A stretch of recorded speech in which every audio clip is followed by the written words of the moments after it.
fourth graders, this week we are wrapping up theme 4 of our problem solvers theme. And when we wrap up our themes and finish up our themes, those weeks we usually have 2 shorter stories that we read. And so the 2 short stories that we are going to read this week are the story Juan Verdades, the man who couldn't tell a lie. And it says, meet Juan Verdades, a man who must think quickly in order to defend his legendary reputation for honesty. And then we are going to read a nonfiction story about Louis Braille. And it says, learn about Louis Braille, a young man whose solution to an important problem nearly 200 years ago continues to help blind people today. So we are on page 512A of our hardcover reading book. So let's go over the vocabulary words for our first story that we are going to read today, Juan Verdades, the man who couldn't tell a lie. So the words that we have are all in yellow on your screen, and we have foreman, pastures, heartsick, witnesses, employer, and confidently. A person in charge of a group of workers is a foreman.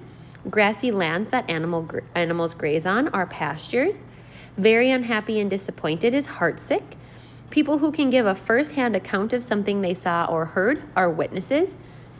A person or business who hires people to do work, employer, and in a self-assured way is confidently. So those are our vocab words for our story, Juan Verdades, the man who couldn't tell a lie.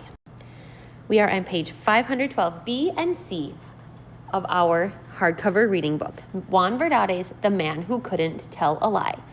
Long ago in the Southwest, a wealthy ranchero named Don Ignacio owned a wonderful apple tree called El Manzo Real, his most prized possession. His ranch hand Juan Verdades, famous for his honesty, guards the tree. One day, another ranchero named Don Arturo bets Don Ignacio his entire ranch that he can force honest Juan to lie. To do this, Don Arturo sends his beautiful daughter Araceli to the ranch, hoping she can convince Juan to give her the fruit of El Manzo Real. Juan soon falls in love with Araceli, who treats him so kindly. But how will he answer Araceli's request for the one thing he cannot give her? Can the honesty of the man who could not tell a lie pass such a difficult test? The next morning, Juan and Araceli met again. As they sipped their coffee together, Juan said, I truly would like to repay you for the kindness you've shown me. There must be something on this ranch you would like. Tell me what it is. I'll see that it's given to you. But again, Araceli replied, there's only one thing on this ranch I want, the apples from El Manzano Real. Each day, they repeated the conversation. Araceli asked for the same thing, and Juan said he couldn't give it to her. But each day, Juan was falling more hopelessly in love with Araceli. Finally, just the day before the 2 weeks of the bet would have ended, the foreman gave in. He said he would go pick apples right then and bring them to the girl. Juan hitched up a wagon and drove to the apple tree. He picked every single apple and delivered the wagon load of fruit to Araceli. She thanked him very warmly, and his spirits rose for a moment. But as he mounted his horse to leave, they sank once again. Juan rode away alone, lost in his thoughts, and Araceli hurried off to tell her father the news and then to wait for a chance to talk to Don Ignacio too. Juan rode until he came to a place where there were several dead trees. He dismounted and walked up to one of them. Then he took off his hat and jacket and put them on the dead tree and pretended it was Don Ignacio. He started talking to it to see if he could tell a lie. Good evening, mi capataz, he pretended as he heard the tree say. Good evening, mi patron. How goes it with the cattle and land? Your cattle are healthy, your pastures are green. And the fruit of El Manzano Real? The crows have carried the fruit away. But the words were hardly out of his mouth when he heard himself say, No, that's not true, mi patron. I picked the fruit. And then he stopped himself. He took a deep breath and started over again with, Good evening, mi capataz. And when he reached the end, he sputtered, The wind shook the apples to the ground and the cows came and ate them. No, they didn't, mi patron. He tried over and over until he realized there was no way he could tell a lie, but he knew he could never come right out and say what he had done either. He had to think of another way to tell Don Ignacio. He took his hat and coat from the stump and sadly set out for the ranch. All day long, Juan worried about what he would say to Don Ignacio, and all day long, Don Ignacio wondered what he would hear from his foreman, because as soon as Araceli had shown the apples to her father, he had run gleefully to tell Don Ignacio what had happened. Now you see, compadre, Don Arturo gloated, you're about to hear a lie from Juan Verdades. Don Ignacio was heartsick to think that all his apples had been picked, but he had agreed that Don Arturo could try whatever he wanted. He sighed and said, Very well, compadre, we'll see what happens this evening. Don Arturo rode off to gather the other ranchers who were witnesses to the bet, leaving Don Ignacio to pace nervously up and down in his house. And then after Don Ignacio received a visit from Araceli, she made a request that he couldn't deny. He paced even more nervously. All the while, Juan went about his work, thinking of what he would say to his Don Ignacio.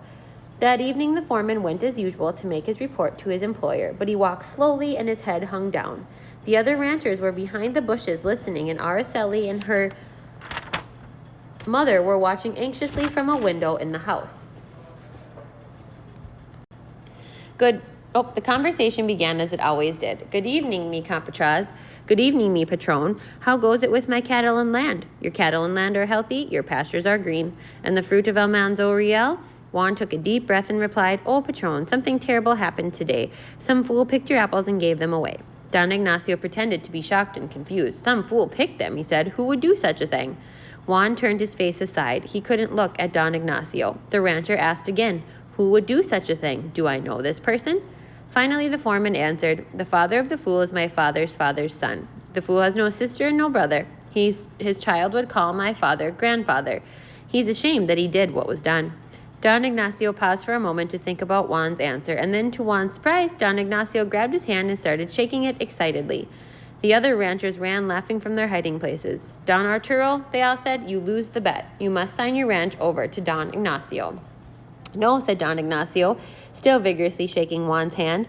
He glanced toward the window where Araceli was watching and went on. Sign it over to Don Juan Verdades. He has proved that he truly deserves that name, and he deserves to be the owner of his own ranch as well.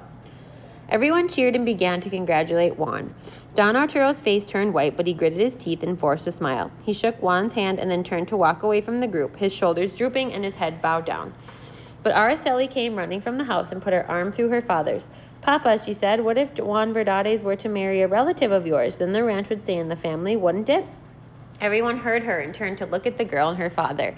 And then Juan spoke up confidently, Senorita Araceli, I am the owner of a ranch and many cattle. Will you marry me? Of course, she said she would, and Don Arturo heaved a great sigh. Don Juan Verdades, he said, I'll be proud to have such an honest man for a son-in-law. He beckoned his wife to come from the house, and they both hugged Juan and Araceli. The other ranchers hurried off to fetch their families, and a big celebration began. It lasted all through the night with music and dancing and many toasts to Juan and Araceli. And in the morning, everyone went home with a big basket of delicious apples from El Manzano Riel. And that is the end of our first story.